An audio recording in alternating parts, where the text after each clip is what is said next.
Good evening, my beautiful followers, wherever you are. And today we have our friend here, which is Alessandro. And today we are going to have a short interview with him. Perhaps most of you can recognize his face. If you could remember last time, I had an interview with him and through Facebook Live when one of our brother that is Kebba Secka, when he passed away in Sicilia in Italy. We had an interview with him. He is Alessandro. Alessandro, welcome to Global Rainbow. Today is the first day for me to meet with you in person. Welcome to Global Rainbow. Thank you, Usman. Thank you. Yes, it's a pleasure to meet with you since last time we had interview when Keba passed away. How do you know Keba? First of all, how do you know Keba? I met Kebba the first time because in a reception center we manage in Sicily, and he came as a guest of the center as a minor, in fact. Okay. When Keba came there in your reception center, how many years did he spend there before his demise? I think it was something like 1.5 or two maximum. Yes. 1.5 year. Yes. After he started working with us just at the end of his period in the reception center. So as far as he was 18, I guess, 18 or 19, something like this. Okay. When Keba came to your reception center, how was he? How can you describe Keba as long as right now he is not alive? How do you describe Keba? You know what was probably his best quality was something very simple. He was cool.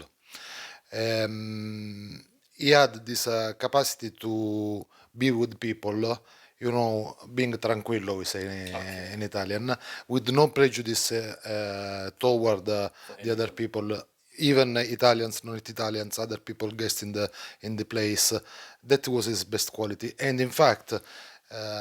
We were all amazed of how many people knew and loved him, even if he was like timid. In fact, I mean, everybody knows personally him as a timid, person, but in fact, really hundreds of people loved him.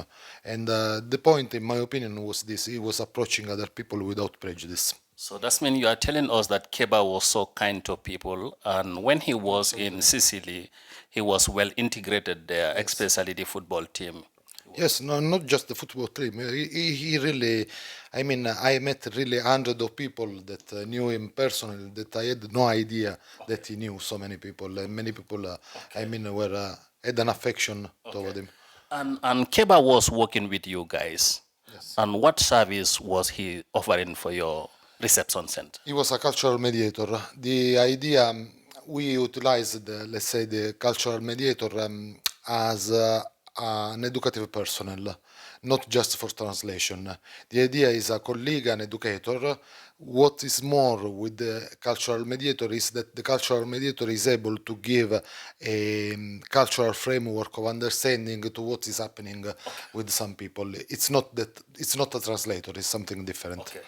When he was working with you, his work paid a dividends to your reception center, and his work he enticed many young Africans to do what was expected or what is expected of those immigrants who are in your camp. Well, again, what was his message was with his own personality. Okay. I mean, Working with you, he influenced a lot of friends, Yes. to be a good person in the reception center. Yes, absolutely, absolutely. With his own example as life, I mean, because this was his point. I mean, to be capable to get in touch.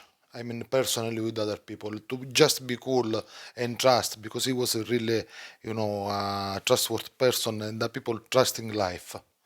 Okay.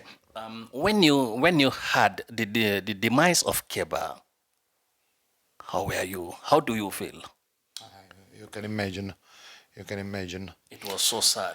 It was so sad, and And you the were. whole thing was very incredible because it was just out of chance, you know.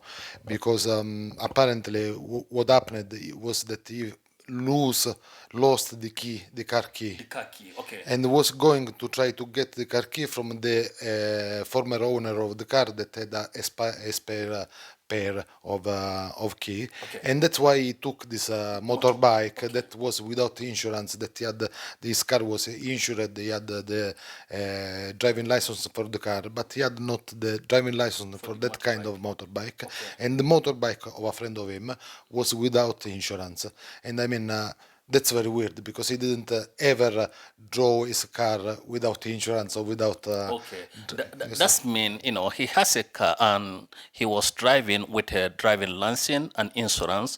But when he forget about his key, he collected one of the friend motorbike to go and Exactly. collect the key, and that motorbike he doesn't have insurance for that and a driving license, right? He was supposed to do just a few kilometers. I think he took this decision to get the spare key from the former owner.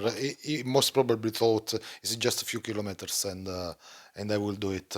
Yes. As we met today, can you take this opportunity to tell our followers, especially the Gambians, how Keba died? It was an accident with the motorbike. He was overcoming. I mean, another car. This car turned the employee abruptly, and he get in the car, and that was the accident. It was very bad because he didn't die immediately. He was in coma. I guess if I remember well, 1 week before he passed away. I mean, it was very dramatic thing. This was sad. And what advice do you have? What advice do you have for another immigrants who are driving without a driving license or are driving without insurance? You know, if you lose your life, you lose your life.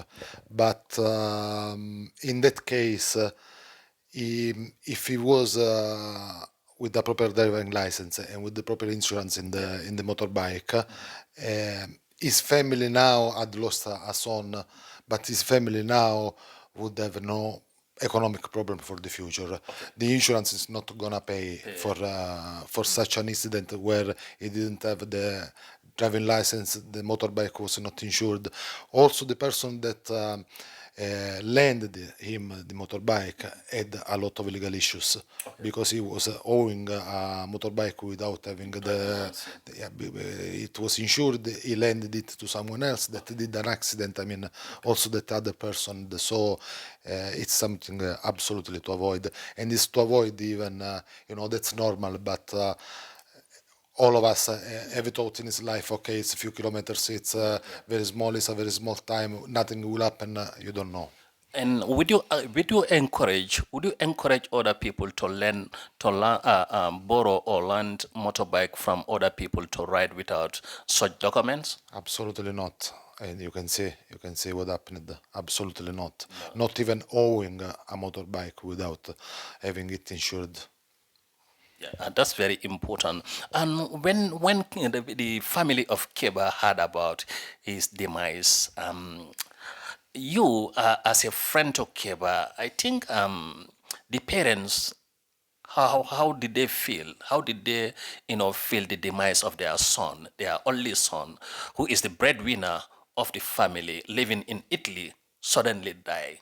How do you transfer this message to the family back home?